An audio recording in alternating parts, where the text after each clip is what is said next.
Never threaten a human's home because that's when the real war begins. The first message arrived without warning, without introduction, and without any attempt at diplomacy.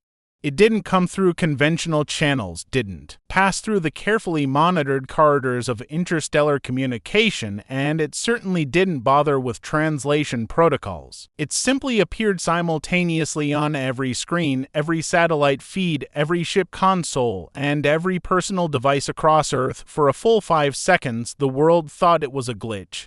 Then the message repeated, a vast geometric structure filled every display, a shape that seemed to fold in on itself, its edges too precise, too deliberate to be natural. At its center pulsed a dim violet light, like a heartbeat. When the audio followed, it wasn't sound in the traditional sense. It was pressure, an invisible force that pushed against the mind rather than the ear. Species designation. Human, you are now subject to dominion oversight. The translation came instantly.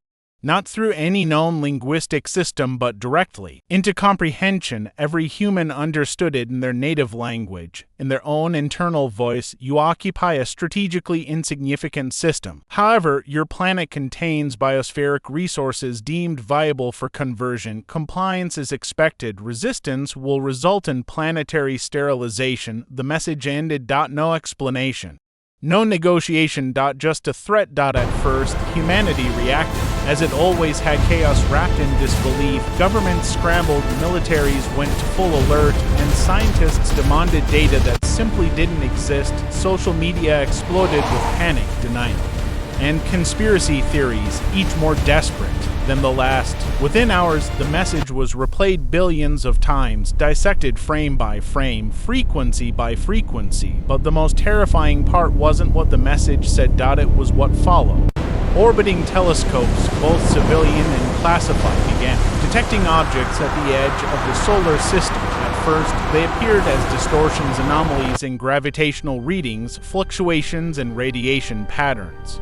Then they resolved into something unmistakable. Ships. Not one, not a fleet in the traditional sense. An armada. Each vessel dwarfed anything humanity had ever built. Some were the size of continents, their surfaces smooth and featureless, like black glass reflecting nothing. Others were skeletal constructs, vast frameworks of unknown material stretching for hundreds of kilometers. They didn't move so much as exist, appearing closer with each passing hour, ignoring the laws of physics as if they were optional guidelines. And they were coming. Earth had been discovered, and it had been deemed expendable. The United Nations convened within hours of the confirmation. Emergency sessions blurred into continuous operation as leaders from every nation attempted to formulate a response. The room, usually filled with political maneuvering and carefully crafted speeches, was stripped down to its core purpose: survival. The need to respond. One delegate insisted, his voice shaking despite his effort to remain composed. Silence will be interpreted as weakness. And what exactly do you propose we say? Another shot back. They didn't ask for terms. They issued a demand. They said compliance is expected. That implies negotiation is possible, or it implies they don't care what we say. The argument spiraled, voices rising, tempers fraying. Beneath it all was a shared, unspoken realization. Humanity was ultimated. Every piece of data confirmed it. The energy readings from the approaching ships were beyond comprehension. Their technology operated on principles that human science could barely theorize, let alone replicate. Even if every nuclear weapon on Earth were launched simultaneously, it wouldn't scratch the surface of what was coming. They weren't facing an enemy, they were facing an inevitability. But humanity had never been good at accepting inevitability. A secured facility buried deep beneath the Nevada desert, far from the noise of global panic, a different kind of meeting was taking place. No politicians, no public oversight, just military leaders, scientists, and a handful of individuals whose names were never recorded in official documents. At the center of the room stood a man in a worn flight jacket, his posture relaxed in a way that seemed almost inappropriate given the circumstances. His name was Marcus Hale, though most of the people in the room knew him by a different designation. Commander, let's skip the formalities, Hale said, glancing around the room.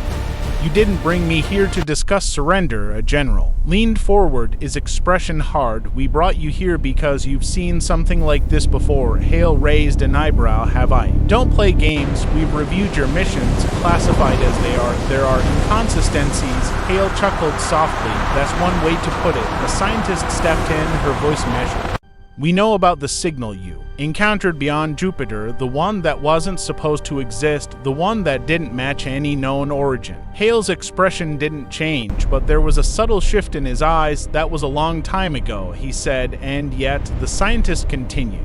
The frequency patterns are similar to what we're detecting from the incoming fleet. Silence settled over the room. Hale exhaled slowly, running a hand through his hair. You're asking the wrong question. Then give us the right one. He looked up, meeting their gaze. You're asking what they are, he said. You should be asking why they're here. They told us why. The general snapped. Resources? No, Hale said quietly. That's what they want us to think. Now. The room went still. Then what's the real reason? Threshold. Someone asked. Hale hesitated. For the first time since the meeting began, he looked uncertain. Because we already have something they don't understand, he said, and that scares them. Days passed, and the fleet drew closer. Attempts at communication were made. Every frequency, every known method of transmission. Humanity sent messages of peace, offers of cooperation, even pleas for negotiation. None were answered. Until suddenly one was. It came not to governments, but to a single location, a remote listening station in Antarctica, isolated from the rest of the world. The message was simple, direct, and impossible to ignore. Representative. Required. One individual, no escorts, no weapons, coordinates attached. The coordinates pointed to a location just beyond the orbit of Mars, a meeting or a trap. The debate over who should go was fierce and immediate. Politicians argued for diplomats, generals pushed for military representatives, and scientists insisted on someone who could understand the technology involved. In the end, the decision was unanimous. Marcus Hale, you've already had contact. The general said, you understand them better than anyone we have. Hale shook his head. I don't understand them. I survived them, then survived this. He looked around the room at the faces of people who were trying desperately to hold on to control in a situation that offered none. You realize this might not be a negotiation, he said. We know. It might be an execution. The scientist met his gaze, then make it count. The ship they gave him was small, barely more than a shuttle. Equipped with the best stealth and propulsion systems humanity could offer, it wouldn't matter against the fleet waiting beyond Mars, but that wasn't the point. This wasn't a mission of strength. It was a mission of defiance. As Hale prepared to leave, a technician approached him, handing over a small device. What's this? Hale asked. A recorder, the technician said. If this goes badly, we want to know what happened. Hale smirked. If this goes badly, there won't be anything left to record. Then prove us wrong. He took the device, slipping it into his jacket. Wouldn't be the first time, he said. The journey to the rendezvous point was eerily quiet. No interference, no attempts to intercept him. The fleet loomed in the distance, growing larger with each passing hour, a wall of impossible structures blocking out the stars.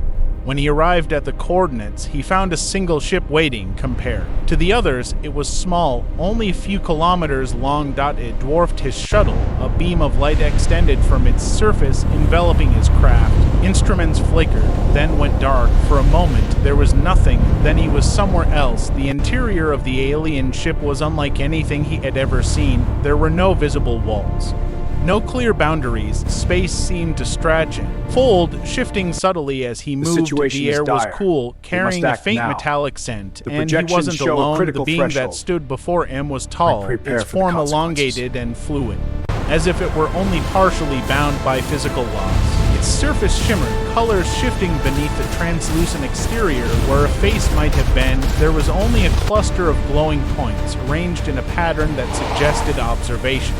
Human representative, it said, its voice once. Again bypassing sound, pressing directly into his mind. You have been selected. Hale crossed his arms. Funny, I don't remember volunteering. Your species lacks the capacity for meaningful choice in this context yet, Hale said. We get that a lot. The being studied him, the glowing points shifting. You do not exhibit expected fear responses. Hale shrugged. I'm terrified. I'm just better at hiding it than you expected. There was a pause. Your species has demonstrated unpredictable behavioral patterns, the being said. This complicates resource acquisition. Is that what this is? Hale asked. A resource acquisition problem. Yes, Hale laughed. It wasn't a polite laugh. It was sharp, almost bitter. You came all this way, he said.